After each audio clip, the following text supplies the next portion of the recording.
जय भीम तुमच्या सर्वांचं स्वागत आहे एक नवीन व्हिडिओ सिरीजमध्ये ज्यामध्ये आपण डॉक्टर बाबासाहेब आंबेडकर यांच्या बुकमधले काही पॉईंट बघणार आहे. तर व्हिडिओ एंडपर्यंत नक्की बघा.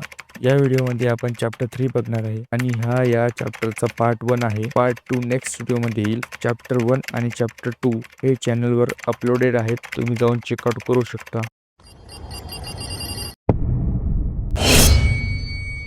आता मी समाजाकडे वळतो. समाज व्यवस्थेतून निर्माण झालेल्या प्रश्नाकडे समाजवादी दुर्लक्ष करू शकतात का? भारतातील समाजवादी त्यांच्या युरोपियन मित्रांचे अनुकरण करून इतिहासाचे आर्थिक स्पष्टीकरण भारतातील परिस्थितीला लावू पाहत आहेत. मनुष्य हा एक आर्थिक प्राणी आहे. त्याची कृत्ये आणि आकांक्षा या आर्थिक परिस्थितींशी निगडीत आहेत. संपत्ती हे सत्तेचे एकमेव उगमस्थान आहे असे प्रतिपादन करतात. त्यामुळे राजकीय व सामाजिक सुधारणा या निव्वळ भ्रम असून संपत्तीच्या प्रमाणीकरणाद्वारे इतर हरेक प्रकारच्या सुधारणेत आधी आर्थिक सुधारणा घडली पाहिजे असा प्रचार करतात. आर्थिक सुधारणेला इतर कोणत्याही प्रकारच्या सुधारणेपेक्षा प्राधान्य असले पाहिजे हे समाजवादांचे म्हणणे ज्यावर आधारले आहे. त्या पूर्व पक्षांपैकी प्रत्येक पूर्व पक्षांबाबत प्रश्न विचारता येईल. कोणी असे म्हणू शकेल की ज्याद्वारे माणूस कार्यप्रवण केले जातो असा आर्थिक हेतू हे एकमेव हेतू नाही. आर्थिक शक्ती हीच एकमेव शक्ती आहे.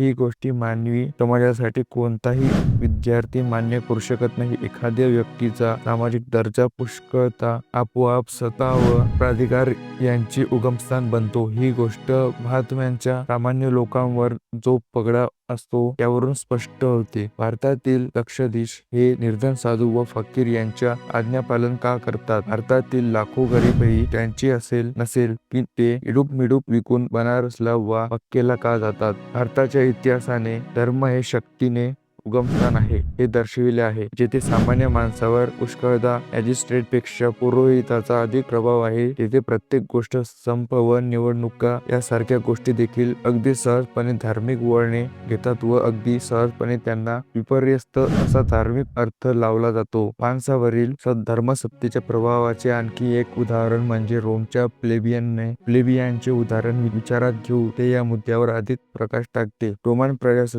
प्रजासत्ताकाखाली सर्वोच्च कार्यकारिणीमध्ये हिस्सा मिळवण्यासाठी प्लेबियननी लढा दिला आणि त्यांनी कमिटिया सेंचुरिएटा 100 जणांना समिती जी प्लेबियन लोकांची सभा होती स्थापन केलेल्या स्वतंत्र मतदारसंघाची निवडून दिलेल्या प्लेबियन परराष्ट्र वकिलाची नेमणूक करून घेतली. पॅट्रिशियन वकील प्रशासक चालवताना प्लेबियन लोकांच्या विरुद्ध पक्षपात करीत असतात असे वाटल्यामुळे त्यांना त्याचे स्वतःचे वकील हवे होते. त्यांनी वरवर मोठा लाभ मिळविला कारण रोमच्या प्रजासत्ताक संविधानाखालील एका परराष्ट्र वकिलाला दुसऱ्या परराष्ट्र वकिलाच्या कृतीला मनाई करण्याचा अधिकार होता. परंतु खरोखर त्यांना एखाद्या गोष्टीचा लाभ झाला काय या प्रश्नाचे उत्तर नकारार्थक द्यावे लागेल. ज्याला प्रबळ माणूस म्हणता आले नसते व जो पॅट्रिशियन परराष्ट्र वकिलांपेक्षा अधिक स्वतंत्र राहून कार्य करू शकत असता असा प्लेबियन परराष्ट्र वकील प्लेबियनना कधीच नेऊ शकत नव्हता. प्लेबियनच्या स्वतंत्र मतदारसंघाद्वारे प्लेबियन परराष्ट्र वकिलांची निवड झाली असती. ही वस्तुस्थिती